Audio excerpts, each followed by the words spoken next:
రెండింటిని కలిపాడు. ఏ రెండింటిని? అతడు ఆ చెడు సమాచారము తెచ్చేవాడట, చెడుతనమును గూర్చిన సమాచారం. అది తర్వాత అతనికి ఒక రకంగా ఇబ్బంది అయ్యింది. దానిలో నుండి మనం నేర్చుకోవలసిన పాఠాలు రెండు. యోసేపు సంగతులు నేను మీకు తెలియజేస్తున్నాను. యోసేపు యాకోబు గారి కుమారుడు, ఇస్సాకు గారి మనమడు, అబ్రహాం గారికి మునిమనుమడు. చాలా యోగ్యమైన వ్యక్తి.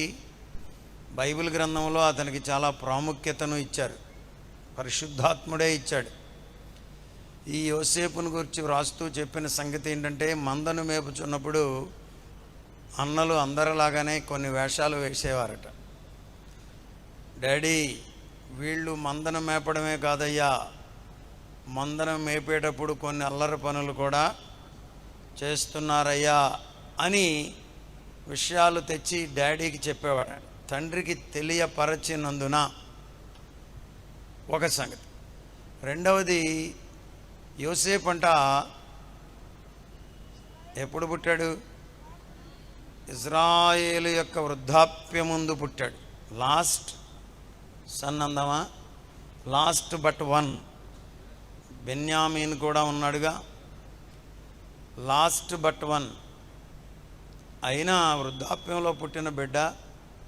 ఇంకొక మాటలో చెప్పాలంటే, రాహేలును ఎక్కువగా యాకోబు ప్రేమించాడు కాబట్టి మరి యోసేపును యాకోబు బహుగా ప్రేమించినట్లుగా మనం వాక్యంలో చూస్తున్నాం. తల్లిదండ్రులు బిడ్డలను ప్రేమించడానికి రకరకాల కారణాలు ఉంటాయి. వాస్తవంగా ఎనీ ఫాదర్, ఎనీ మదర్, తల్లిదండ్రులు ఎవరైనా బిడ్డలను అమితంగా ప్రేమించాలి అనే మనసు కలిగి ఉంటారు, ప్రేమిస్తారు. సమానంగా ప్రేమించాలని కూడా కొన్ని సందర్భాల్లో అనుకుంటారు. కానీ నా మట్టుకు నేను గమనించిన నా గమనికలో కొన్నిసార్లు హెచ్చుతగ్గులు ఉంటాయి. ఇక్కడ వాక్యానుసారంగా కూడా ఉన్నట్లుగా మనకుంది. ఈ కారణాల్లో ఒక కారణం ఏంటంటే, యోసేపు వృద్ధాప్యమందు పుట్టాడు కాబట్టి యోసేపు అంటే యాకోబుకు ప్రేమంట. దేవునికి స్తోత్రం, హల్లెలూయా.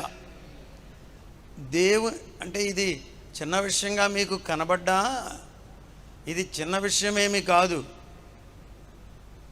తండ్రి యొక్క వారసత్వాన్ని దేవుని దృష్టిలో యాకోబే పొందుకున్నాడు. యోసేపే పొందుకున్నాడు. వాస్తవంగా చెప్పాలంటే మరి ఇంకా అంతకు ముందున్న వాళ్ళు కూడా ఉన్నారు. రూబేన్ లేడా? ఏమండి, ఇప్పుడు ఇంకొక మాట కూడా చెప్పాలంటే, చిన్నోడు జోలికే వెళ్ళాలనుకుంటే ఇంతకన్నా చిన్నోడు ఉన్నాడుగా. ఆయన ఎవరు? బెన్యామీను. కృప ఎవరికి దొరికింది? యోసేపుకే దొరికింది. అందరికీ దొరికింది, కానీ అత్యంత కృప యోసేపుకు దొరికింది. దేవునికి స్తోత్రం. మా తల్లిదండ్రులకు వివాహం అయిన తర్వాత 20 ఏండ్లు పిల్లలు లేని సమయంలో మరి మా అమ్మ ఎన్ని నిందలు పడిందో, ఎంతమంది ఏమన్నారో. మరి ఎవరో చెప్పారంటే, అమ్మ ప్రభువుని నమ్ముకుంటే దేవుడు కృప చూపుతాడు, రక్షణ ఇస్తాడు, యేసయ్య రక్షకుడు, పాపమును క్షమించి మోక్ష భాగ్యానికి వెళ్ళే కృప యేసుక్రీస్తు వారిలో దొరుకుతుంది. అంత మాత్రమే కాదు, రోగశుద్ధిని కూడా చేయగలడు, ఆయన స్వస్థపరచగలిగిన సమర్థుడు. అంత మాత్రమే కాదు, బైబిల్లో మరి పిల్లలు లేని సమయంలో హన్నాకు దేవుడు బిడ్డలను ఇచ్చాడమ్మా అని చెప్పినప్పుడు మా అమ్మకు ఆశ పుట్టింది. ఏమని?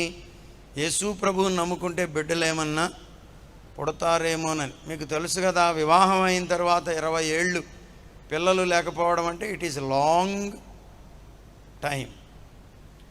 అలాగా మా తల్లిదండ్రులు ప్రభువుని నమ్ముకున్నారు.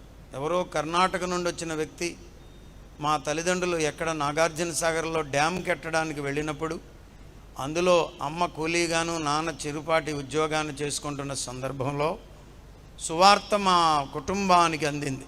అది కూడా ఎట్లా బిడ్డలు కలుగుతారన్నటువంటి చిన్న మాటతో కొంతమంది తెలియని వాళ్ళు ఏమంటున్నారంటే, ఇట్లాంటి మాటలు చెప్తే అవి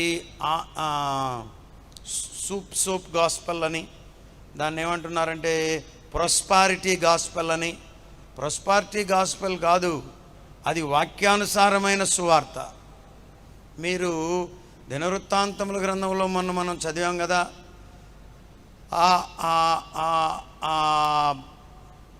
మందిర నిర్మాణము పూర్తయిన తర్వాత, ఆరాధనంతా జరిగిన తర్వాత, బలులన్నీ అర్పించిన తర్వాత, అందరినీ ఇంటికి పంపివేసిన తర్వాత, మరి అలసిపోయి ఉంటాడు ఎవరైనా, సొలొమోను.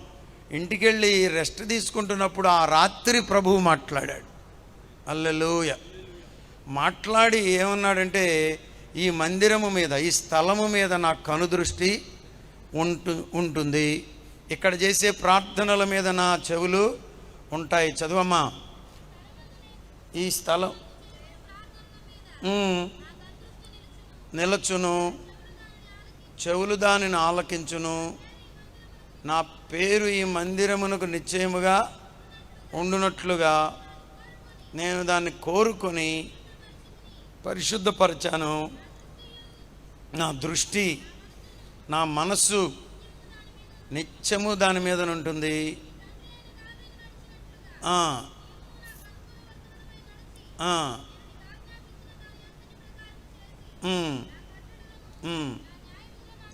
నా కట్టడలు, నా న్యాయ విధులు నీవు అనుసరించినట్లయితే ఇశ్రాయేలీయులను ఏలుటకు ఉండకపోడని.